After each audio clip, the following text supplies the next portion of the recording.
اللہ اللہ اللہ اللہ۔ تمہاری عورتیں تمہاری کھیتیاں ہیں، تمہیں اختیار ہے جس طرح چاہو اپنی کھیتی میں جاؤ، مگر اپنے مستقبل کی فکر کرو اور اللہ کی ناراضی سے بچو۔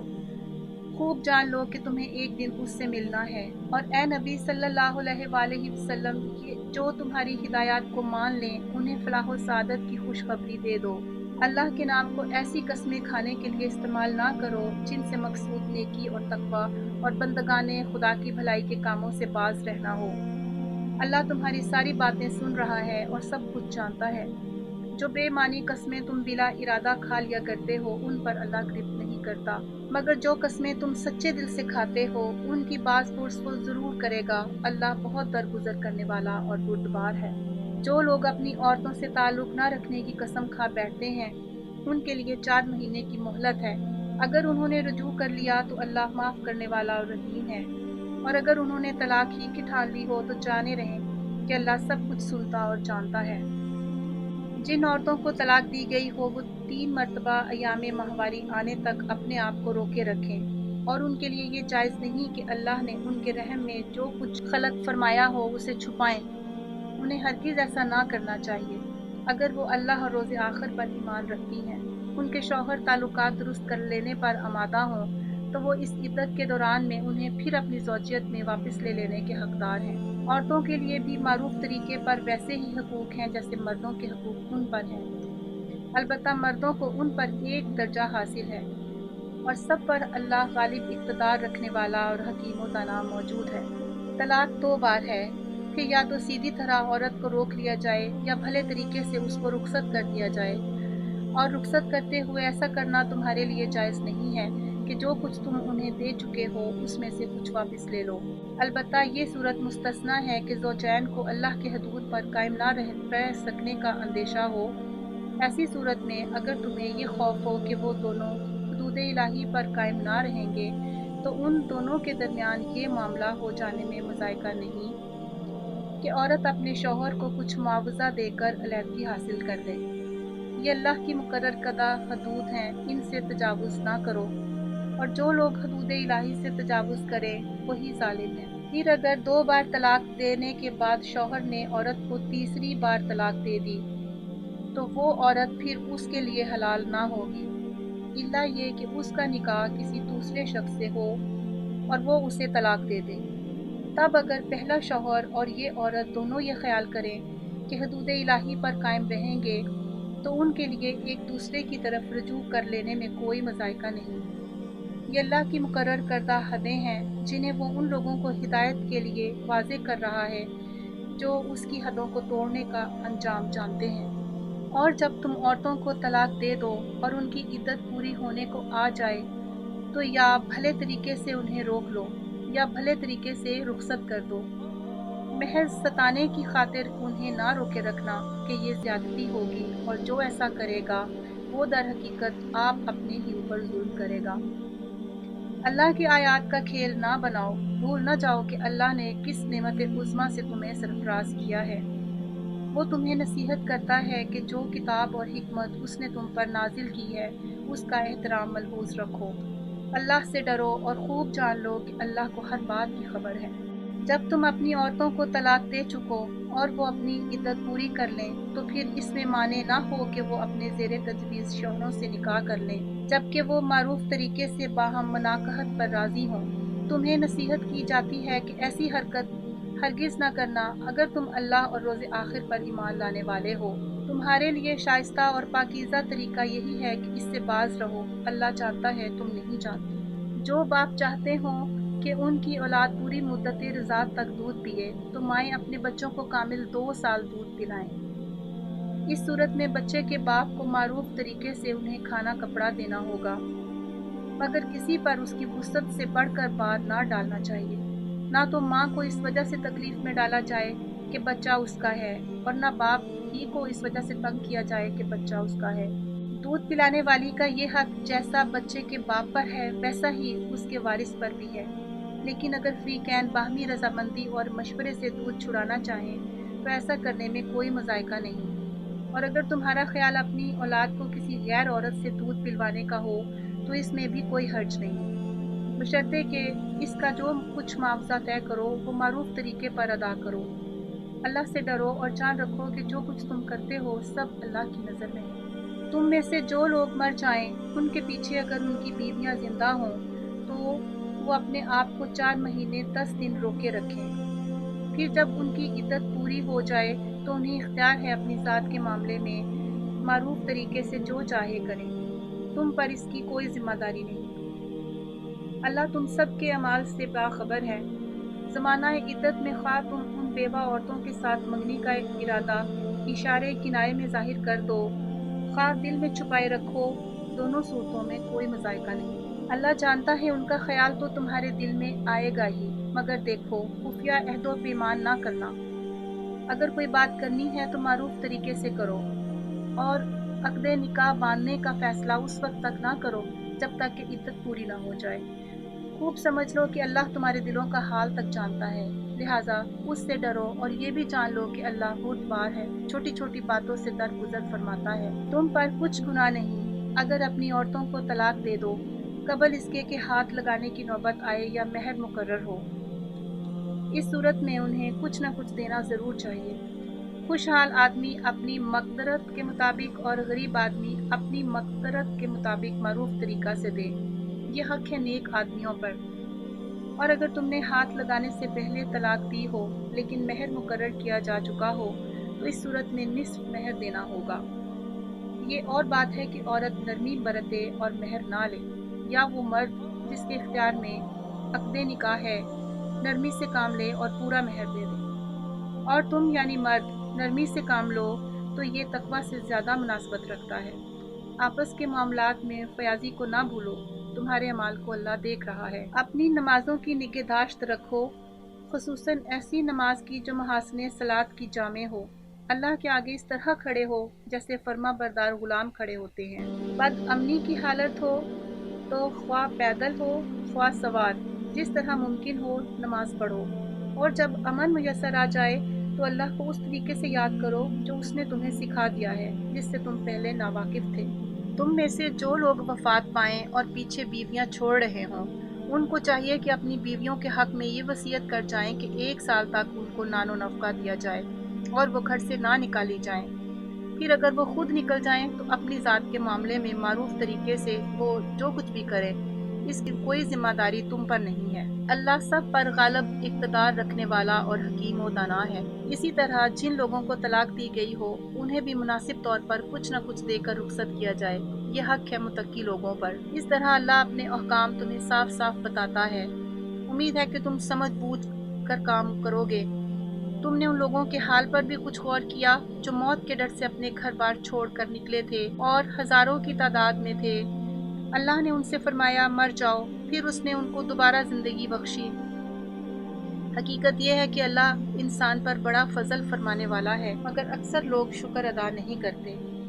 مسلمانوں، اللہ کی راہ میں جنگ کرو اور خوب جان رکھو کہ اللہ سننے والا اور جاننے والا ہے۔ تم میں کون ہے جو اللہ کو قرض حسن دے تاکہ اللہ اسے کئی گنا بڑھا چڑھا کر واپس کرے؟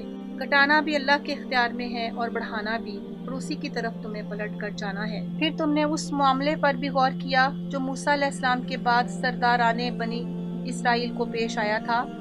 انہوں نے اپنے نبی سے کہا ہمارے لیے ایک بادشاہ مقرر کر دو تاکہ ہم اللہ کی راہ میں جنگ کریں۔ نبی نے پوچھا کہیں ایسا تو نہ ہوگا کہ تم کو لڑائی کا حکم دیا جائے اور پھر تم نہ لڑو؟ وہ کہنے لگے بھلا یہ کیسے ہو سکتا ہے کہ ہم راہ خدا میں نہ لڑیں جبکہ ہمیں اپنے گھروں سے نکال دیا گیا ہے اور ہمارے بال بچے ہم سے جدا کر دیے گئے ہیں؟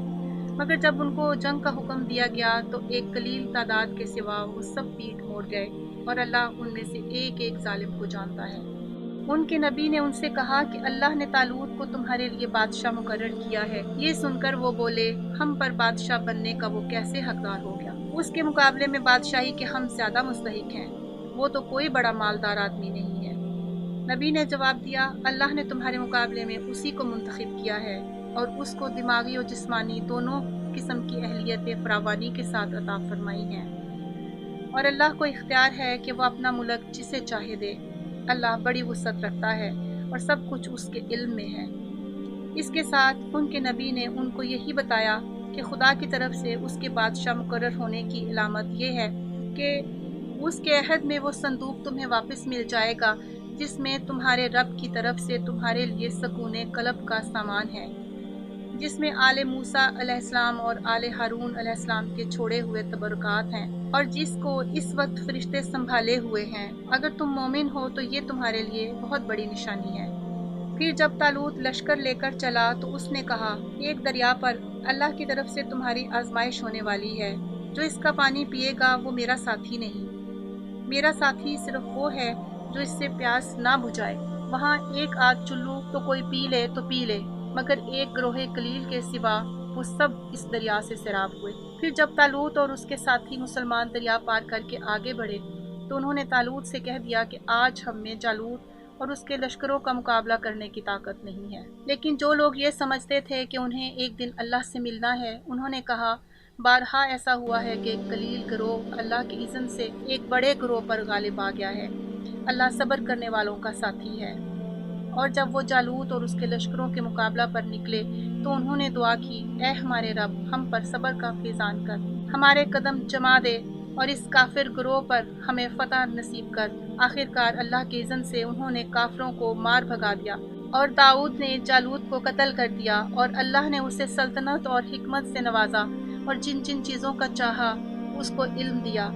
اگر اس طرح اللہ انسانوں کے ایک گروہ کو دوسرے گروہ کے ذریعے سے ہٹاتا نہ رہتا تو زمین کا نظام بگڑ جاتا، لیکن دنیا کے لوگوں پر اللہ کا بڑا فضل ہے کہ وہ اس طرح دفع فساد کا انتظام کرتا رہتا ہے۔ یہ اللہ کی آیات ہیں جو ہم ٹھیک ٹھیک تم کو سنا رہے ہیں، اور اے محمد صلی اللہ علیہ وآلہ وسلم، تم یقیناً ان لوگوں میں سے ہو جو رسول بنا کر بھیجے گئے ہیں۔ یہ رسول جو ہماری طرف سے انسانوں کی ہدایت پر مامور ہوئے، ہم نے ان کو ایک دوسرے سے بڑھ چڑھ کر مرتبے عطا کیے۔ ان میں کوئی ایسا تھا جس سے خدا خود ہم کلام ہوا، کسی کو اس نے دوسری حیثیتوں سے بلند درجے دیے، اور آخر میں عیسیٰ علیہ السلام ابن مریم کو روشن نشانیاں عطا کی اور روح پاک سے اس کی مدد کی۔ اگر اللہ چاہتا تو ممکن نہ تھا کہ ان رسولوں کے بعد جو لوگ روشن نشانیاں دیکھ چکے تھے وہ آپس میں لڑتے، مگر اللہ کی مشیت یہ نہ تھی کہ وہ لوگوں کو جبراً اختلاف سے روکے۔ اس وجہ سے انہوں نے باہم اختلاف کیا، پھر کوئی ایمان لایا اور کسی نے کفر کی راہ اختیار کی۔ ہاں، اللہ چاہتا تو وہ ہرگز نہ لڑتے، مگر اللہ جو چاہتا ہے کرتا ہے۔ اے لوگو جو ایمان لائے ہو، جو کچھ مال متاع ہم نے تم کو بخشا ہے اس میں سے خرچ کرو، قبل اس کے کہ وہ دن آئے جس میں نہ خرید و فروخت ہوگی، نہ دوستی کام آئے گی، اور نہ سفارش چلے گی، اور ظالم اصل میں وہی ہیں جو کفر کی روش اختیار کرتے ہیں۔ اللہ وہ زندہ جاوید ہستی جو تمام کائنات کو سنبھالے ہوئے ہے، اس کے سوا کوئی خدا نہیں ہے۔ وہ نہ سوتا ہے اور نہ اسے اونگ لگتی ہے۔ زمین اور آسمانوں میں جو کچھ ہے اسی کا ہے۔ کون ہے جو اس کی جناب میں اس کی اجازت کے بغیر سفارش کر سکے؟ جو کچھ بندوں کے سامنے ہے اسے بھی وہ جانتا ہے، اور جو کچھ ان سے اوجھل ہے اس سے بھی وہ واقف ہے، اور اس کی معلومات میں سے کوئی چیز ان کی گرفت ادراک میں نہیں آ سکتی الا یہ کہ کسی چیز کا علم وہ خود ہی ان کو دینا چاہے۔ اس کی حکومت آسمانوں اور زمین پر چھائی ہوئی ہے، اور ان کی نگہبانی اس کے لیے کوئی تھکا دینے والا کام نہیں ہے، بس وہی ایک بزرگ و برتر ذات ہے۔ دین کے معاملے میں کوئی زور زبردستی نہیں ہے، صحیح بات غلط خیالات سے الگ چھانٹ کر رکھ دی گئی ہے۔ اب جو کوئی طاغوت کا انکار کر کے اللہ پر ایمان لے آیا، اس نے ایک ایسا مضبوط سہارا تھام لیا جو کبھی ٹوٹنے والا نہیں، اور اللہ جس کا سہارا اس نے لے لیا ہے سب کچھ جاننے اور سننے والا ہے۔ جو لوگ ایمان لاتے ہیں ان کا حامی و مددگار اللہ ہے، اور وہ ان کو تاریکیوں سے روشنی میں نکال لاتا ہے، اور جو لوگ کفر کی راہ اختیار کرتے ہیں ان کے حامی و مددگار طاغوت ہیں، اور وہ انہیں روشنی سے تاریکیوں کی طرف کھینچ لے جاتے ہیں۔ یہ آگ میں جانے والے لوگ ہیں جہاں یہ ہمیشہ رہیں گے۔ کیا تم نے اس شخص کے حال پر غور نہیں کیا جس نے ابراہیم علیہ السلام سے جھگڑا کیا تھا؟ جھگڑا اس بات پر کہ ابراہیم علیہ السلام کا رب کون ہے، اور اس بنا پر کہ اس شخص کو اللہ نے حکومت دے رکھی تھی۔ جب ابراہیم علیہ السلام نے کہا کہ میرا رب وہ ہے جس کے اختیار میں زندگی اور موت ہے، تو اس نے جواب دیا، زندگی اور موت میرے اختیار میں ہے۔ ابراہیم علیہ السلام نے کہا، اچھا، اللہ سورج کو مشرق سے نکالتا ہے، تو ذرا اسے مغرب سے نکال لا۔ یہ سن کر وہ منکر حق ششدر رہ گیا، مگر اللہ ظالموں کو راہ راست نہیں دکھایا کرتا۔ یا پھر مثال کے طور پر اس شخص کو دیکھو جس کا گزر ایک ایسی بستی پر ہوا جو اپنی چھتوں پر اوندھی گری پڑی تھی۔ اس نے کہا، یہ آبادی جو ہلاک ہو چکی ہے، اسے اللہ کس طرح دوبارہ زندگی بخشے گا؟ اس پر اللہ نے اس کی روح قبض کر لی اور وہ 100 برس تک مردہ پڑا رہا۔ پھر اللہ نے اسے دوبارہ زندگی بخشی اور اس سے پوچھا، بتاؤ کتنی مدت پڑے رہے ہو؟ اس نے کہا، 1 دن یا چند گھنٹے رہا ہوں گا۔ فرمایا، تم پر 100 برس اسی حالت میں گزر چکے ہیں۔ اب ذرا اپنے کھانے اور پانی کو دیکھو کہ اس میں ذرا تغیر نہیں آیا ہے۔ دوسری طرف ذرا اپنے گدھے کو بھی دیکھو کہ اس کا پنجر تک بوسیدہ ہو رہا ہے، اور یہ ہم نے اس لیے کیا ہے کہ ہم تمہیں لوگوں کے لیے ایک نشانی بنا دینا چاہتے ہیں۔ پھر دیکھو کہ ہڈیوں کے اس پنجر کو ہم کس طرح اٹھا کر گوشت پوست اس پر چڑھاتے ہیں۔ اس طرح جب حقیقت اس کے سامنے بالکل نمایاں ہو گئی تو اس نے کہا، میں جانتا ہوں کہ اللہ ہر چیز پر قدرت رکھتا ہے۔